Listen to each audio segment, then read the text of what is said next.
Seigneur soit avec vous. Et avec votre esprit. Évangile de Jésus-Christ selon saint Matthieu. Gloire à toi, Seigneur. En ce temps-là, l'un des 12, nommé Judas Iscariote, se rendit chez les grands prêtres et leur dit: « Que voulez-vous me donner si je vous le livre ?» Ils lui remirent 30 pièces d'argent. Et depuis, Judas cherchait une occasion favorable pour le livrer. Le premier jour de la fête des pains sans levain, les disciples s'approchèrent et dirent à Jésus: « Où veux-tu que nous te fassions les préparatifs pour manger la Pâque ?» Il leur dit: « Allez à la ville chez un tel et dites-lui: le maître te fait dire, mon temps est proche. C'est chez toi que je veux célébrer la Pâque avec mes disciples. » Les disciples firent ce que Jésus leur avait prescrit et ils préparèrent la Pâque. Le soir venu, Jésus se trouvait à table avec les 12. Pendant le repas, il déclara: « Amen, je vous le dis, l'un de vous va me livrer. » Profondément attristés, ils se mirent à lui demander chacun à son tour: « Serait-ce moi, Seigneur ?» Prenant la parole, il dit: « Celui qui s'est servi au plat en même temps que moi, celui-là va me livrer. Le Fils de l'homme s'en va, comme il est écrit à son sujet. Mais malheureux celui par qui le Fils de l'homme est livré. Il vaudrait mieux pour lui qu'il ne soit pas né, cet homme-là. » Judas, celui qui allait le livrer, prit la parole. « Rabbi, serait-ce moi ?» Jésus lui répond: « C'est toi-même qui l'as dit. » Acclamons la parole de Dieu. Louange à toi, Seigneur Jésus. La raison pour laquelle Judas Iscariote se comporte de cette façon a toujours été une inconnue et un mystère. Pourquoi quelqu'un qui a vécu de grands moments de succès avec Jésus peut-il le livrer? Comment quelqu'un qui a vécu avec son maître pendant ces 3 années publiques de Jésus peut-il accepter une somme aussi minable, sachant qu'il était en train de livrer à mort celui-là qui était son maître? Il y a 2 grandes thèses qui répondent à cette question. Certains disent que Judas, était un voleur. Et parce qu'il a été chargé par Jésus de garder l'argent de cette petite communauté des 12, l'argent qu'il recevait des bienfaiteurs pour cette évangélisation, Judas était l'économe du groupe. Et donc possiblement, tout ce qu'il voulait, c'était de faire des bénéfices. C'est-à-dire les anciennes habitudes de voleurs ont continué dans la vie de Judas, même lorsqu'il formait déjà partie de ce groupe des 12. Mais cette thèse est difficile à comprendre, vu qu'avec 30 pièces d'argent, Judas n'est pas devenu riche. Le prix payé ou le prix reçu pour livrer le Christ n'était pas si élevé. Une autre thèse, peut-être la plus certaine, c'est le processus psychologique de Judas qui était compliqué. Judas a peut-être été déçu à cause des décisions que le Christ avait prises. La décision d'aller à Jérusalem, par exemple, sachant qu'on le cherchait pour le tuer. La décision de se rendre. La décision de ne pas être celui-là, le messie politique, le révolutionnaire politique que certains attendaient. Judas était donc déçu.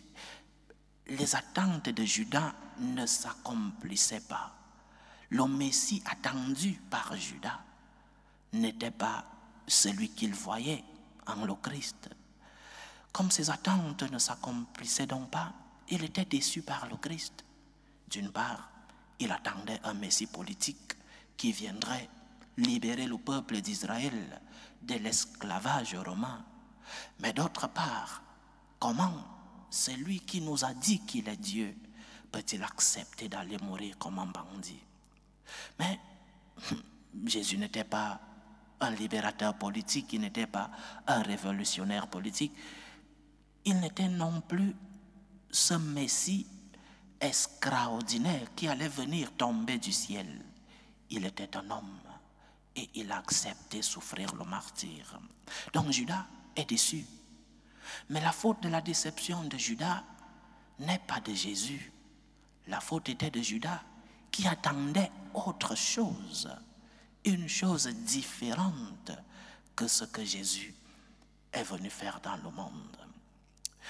Ramenant cela à notre vie, nous sommes tant de fois déçus par Dieu, mais non pas parce que Dieu n'accomplit pas sa promesse, non pas parce que Dieu nous a promis ceci ou cela, mais parce que nous voulons que Dieu nous donne ce que nous demandons. Nos attentes doivent être résolues. Nos attentes doivent être accomplies. Ce que nous attendons de Dieu doit être accompli. Examinons notre comportement, nos approches. Dieu doit-il se comporter comme ton serviteur? Dieu doit-il se comporter comme ton esclave?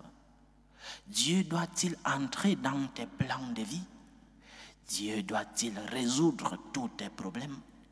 T'a-t-il promis de résoudre tous tes problèmes? Dieu t'a-t-il promis une santé éternelle? Non. Examine ton comportement. Dieu t'a-t-il promis un travail le plus grand du monde, ou un travail pour tes enfants, ou qu'il allait résoudre tous tes problèmes conjugaux? Le Seigneur ne te l'a pas promis. Le Seigneur t'a promis le salut. Il t'a promis la consolation. Il t'a promis le soutien dans tes moments d'épreuve, dans tes moments de difficulté. Et ces promesses s'accomplissent. Le Seigneur n'a-t-il pas versé son sang pour te sauver? Le Seigneur ne te console-t-il pas lorsque tu es dans l'épreuve, dans la tristesse et dans l'angoisse? Le Seigneur ne te soutient-il pas lorsque tu es dans l'épreuve? Notre problème, c'est comme je le dis souvent, notre problème c'est que nous voulons que le Seigneur soit notre esclave. Nous voulons que le Seigneur se comporte comme nous le souhaitons. Nos attentes doivent être accomplies. Dieu doit être notre serviteur. Et ce n'est pas possible, d'où les déceptions. Ce n'est pas possible, d'où tant de personnes qui s'éloignent de Dieu. Combien de personnes autour de nous nous disent « J'ai perdu telle, j'ai perdu cette personne que j'aimais tant. Pourquoi le Seigneur ne l'a pas guéri de cette maladie? Pourquoi le Seigneur ne me guérit pas moi? Pourquoi le Seigneur ne me trouve pas un emploi ou ne trouve pas un emploi à un de mes enfants ?» Le mystère de Dieu, le Père Achille ne saurait répondre à cette question. Le mystère du Seigneur. Mais tu t'éloignes de Dieu parce qu'il ne t'a pas donné la santé que tu attendais. Un jour tu as eu un moment de santé. Un jour tu as vécu des moments de gloire, des moments de lumière. Mais pourquoi lorsque tout va bien, tu ne t'éloignes pas de Dieu? Pourquoi lorsque tu vis des moments de succès, tu ne t'éloignes pas de Dieu? Oh, Dieu n'est pas ton esclave. D'où la déception. La déception vient du fait que nous voulons que Dieu soit à notre image et à notre ressemblance, que Dieu accomplisse nos attentes. Mais Dieu est Dieu. Il est ton Seigneur. Il est le Tout-Puissant.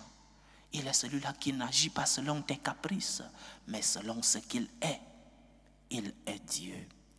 Ne sois donc pas déçu si le Seigneur ne remplit pas tes attentes. Ne sois pas déçu si le Seigneur n'accomplit pas ce qu'il ne t'a pas promis, mais ce que toi tu demandes. Et peut-être tes attentes peuvent être bonnes. Qui n'aimerait pas être en santé? Qui n'aimerait pas avoir un travail? Qui n'aimerait pas que le Seigneur résolve ses problèmes. Mais laisse Dieu être Dieu. Laisse Dieu accomplir ce qu'il t'a promis. Demande au Seigneur, oui. Va demander au Seigneur. Va demander ce dont tu as besoin. Et le mystère, laisse que le mystère de Dieu agisse dans ta vie. La déception de Judas vient donc du fait que ses attentes n'ont pas été remplies. Ses attentes n'ont pas été accomplies par le Christ. Soit il attendait un Messie politique qui allait libérer le peuple d'Israël de l'esclavage romain. Une attente qui n'a pas été remplie vu que Jésus n'était pas un révolutionnaire politique. Soit il croyait que Jésus allait faire devant les persécutions, qu'il allait faire de grands miracles ou disparaître avec eux tous. Ce qui n'a pas été fait. Jésus a accepté d'aller souffrir, d'aller mourir pour nous. Tes attentes doivent entrer dans le mystère de Dieu. Les attentes que tu as envers Dieu doivent entrer dans le plan de Dieu dans ta vie. Et parfois, tu ne comprendras pas ces plans. Parfois, tu ne comprendras pas les plans de Dieu dans ta vie. Fais confiance au Seigneur. Accepte le mystère. Et ne te déçois pas de Dieu. Parce que si tu t'éloignes de Dieu, cette maladie sera-t-elle guérie? Tu es malade. Tu demandes au Seigneur.